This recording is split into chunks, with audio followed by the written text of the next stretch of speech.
Partir souvent avec une réserve d'eau, mais c'est vital, hein. Suivant les heures où vous partez, minimum 1 litre, 1,5 litre avec soi, c'est essentiel.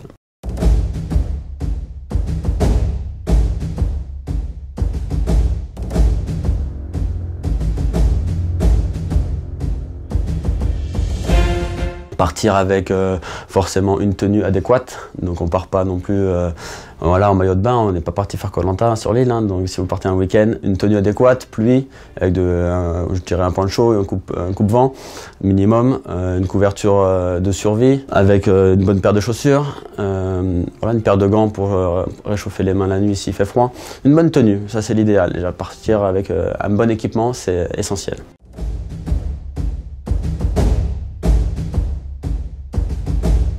Bah pour boire, c'est simple, hein. On a pas mal ici de rivières, donc bon, on sait très bien que ici nous on n'a pas des rivières marécageuses, donc s'il y a un courant, tant qu'il y a du courant, ça veut dire que l'eau est propre, donc vous pouvez la boire.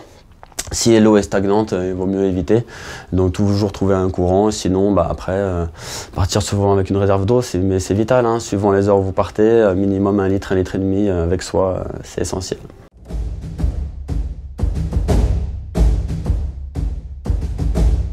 Bah, partir quand on part, on essaie de trouver de partir avec des petites rations déjà en place, parce que si vous partez sans rien, eh ben, ça va être compliqué dans la nature ici de trouver à se nourrir. Nos forêts françaises ne sont pas non plus les forêts tropicales avec les fruits et tout ce qu'on pourrait trouver, donc non, partir avec déjà quelques barres, des barres céréales dans la poche, c'est déjà l'essentiel pour pallier un peu des compotes aussi, c'est facile à prendre, c'est très efficace.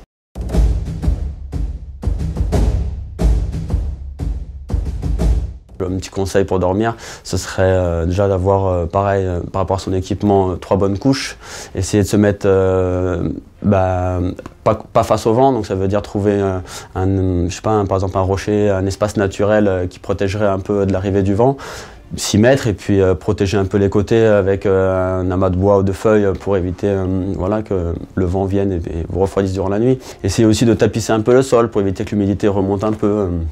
Voilà, essayez de faire en sorte que ça se passe le mieux possible parce que ça peut vite se rafraîchir durant la nuit.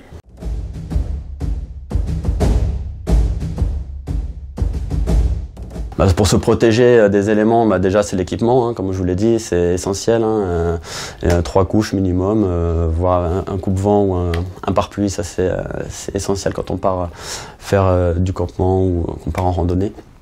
Ensuite, pour se protéger des animaux ou autres, je dirais voilà, un minimum, ça veut dire de précautions à prendre, ne pas dormir n'importe où, ne pas traverser n'importe où.